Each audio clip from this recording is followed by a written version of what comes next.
Now, you can take what I'm about to say in whatever way that you may, but I am going to give you my thoughts on this because I do think it's telling. And my position on this may be a tad different from you all's position. There was a poll that came out, and I'm not trying to put just all the credibility in the world on the poll in terms of the actual numbers and what they actually say. As far as like, are they direct correlation with the world at large or the country at large? Not probably direct, but it does speak to something in terms of where the slant. You know that there's a deviation, or rather a differentiation between what we're talking about. And there was a poll, and I'm going to actually cover Blaze coverage on it, done talking about these different college students, and that like in comparison to the Democrats, people that more so align with Republicans were far more likely to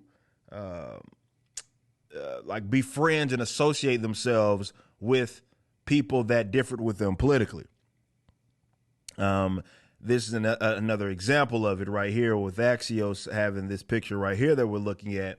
And as you can see, it's not even close. And I think that's what we want to talk about. For example, right here, college students who would not blank someone who voted for the opposing presidential candidate. Topics are: go out on a date with, shop at or support a business of, be friends with, work for. And obviously, the other side, the Republican side, and people that identify more so with them, were far more likely to basically associate themselves with folks that supported the opposing candidate. Democrats weren't likely at all. I'm not saying, you know, like you're talking about 41%, for example, shopping at a business or support of, like that's a high number, right? But it's telling. And that's what I want to focus on for the sake of this video, is what this chart actually is indicating here, or rather what this poll is indicating here. Some people will look at that, and the Republicans will say, some people, not all of you, would say, oh, well, this is kind of indicative of our open-mindedness, right? We're willing to converse with people that may be politically differing from us, and instead of just kind of ostracizing. I think some people will look at that as a positive, but I wouldn't agree with that. And some of you are going to disagree with me on what it is that I'm saying. What to me this says is that you're losing. Okay? And what I mean by that is the folks that differ from you all, and these are the people that tend to align with Democrats, are the people that basically control all forms of entertainment, all forms of really every single aspect of such subculture, if we want to be open and direct about it. Okay? With that being said, they basically say, we want no part of you. Whereas unfortunately, the other side is more open to say, you know, embrace me, like me, and what have you. Whereas the leftist is like, no, go fuck yourself. Let's say that.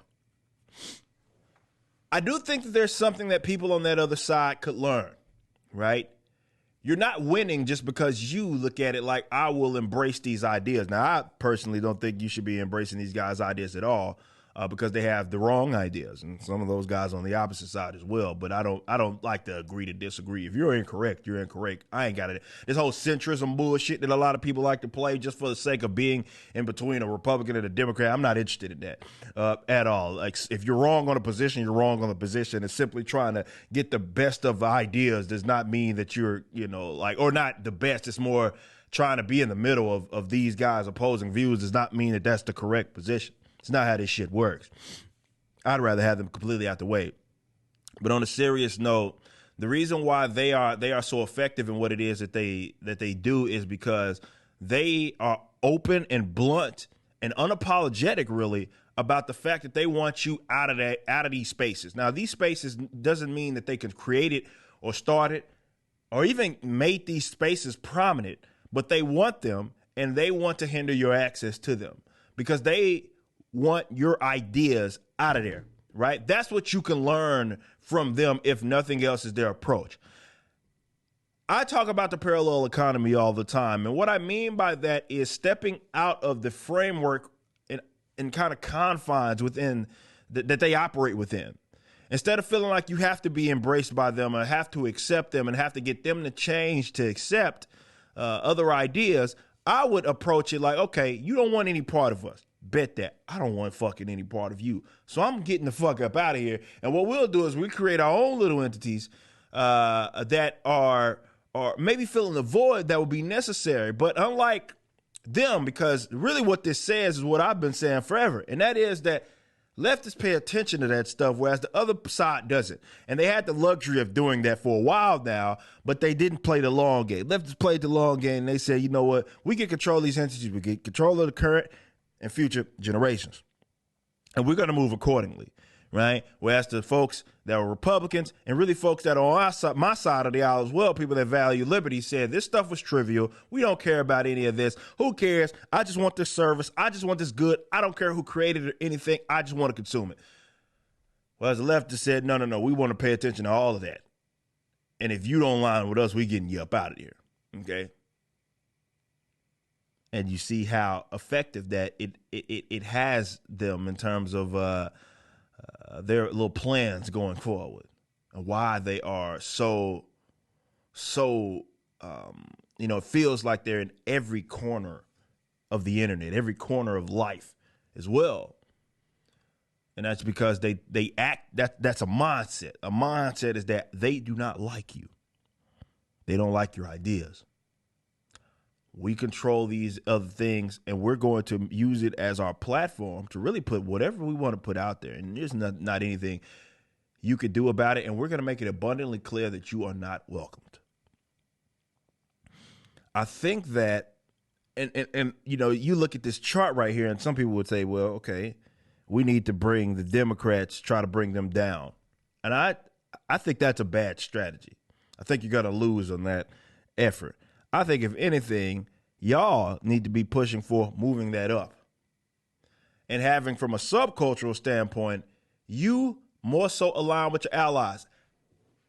In a more freer, prosperous, let's say, area, we are not going to have to worry about that, right? But we're not there yet, okay? So if you want to hit these guys where they hurt, you have to live that shit. Right. And that's going to come with building like parallel economies. And even in like, especially with the shop at or support businesses of people being more mindful of where their dollar going. You know, my 51% rule, right? Just a little over half will change the tide. Right now, you guys just blatantly and willingly give all of your money for the most part to people that fucking hate you. Whereas I look at it like, okay, I can't expect you to not give no money to people that hate you. It's going to be very difficult to navigate, though not impossible. At minimum, I think it's a realistic expectation to expect a little over half to things that and supporters like maybe are in a certain subcultural space as you that create something that's good and competitive. It's important. But they don't hate you. They don't hate you because of how you think and what you value and all of that.